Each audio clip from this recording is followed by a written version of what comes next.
सर्वांना मी पूर्वजा आणि माझे ग्रुपचे सदस्य आयुश्री आणि दिती आज आम्ही डायमंड ग्रुप तर्फे वोकल फॉर लोकल या टॉपिकवर प्रस्तुतीकरण करीत आहे. तर त्याचा विषय असा आहे रिसायकलिंग ऑफ वेस्ट. स्टार्ट.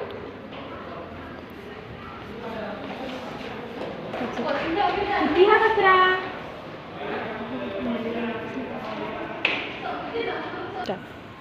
अरे हा कचरा का आपण डिग्रेड करू शकतो, पण त्याचं काय? अरे त्याचा तर आपल्या पुस्तकात दिला आहे ना. काय? आणि त्याला आपण रिसायकल करू शकतो. म्हणजे रिसायकलिंग मध्ये काय असते की त्याला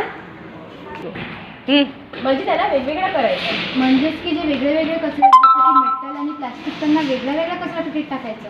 हो, म्हणजेच काय होते की त्याचा वेगवेगळ्या प्रकारे रिसायकलिंग होते. प्लास्टिकची वेगळी आणि मेटलची वेगळी. त्याला वेगवेगळं करायचं म्हणजे त्याचे वेगवेगळे प्रोसेस असतात रिसायकल करायचे. समजलं ना तुला? हां, कळलं. हां. तर त्यानंतर त्याचे फॅक्टरीमध्ये न्यायचं आणि त्याच्यानंतर त्याला रिसायकल करायचं.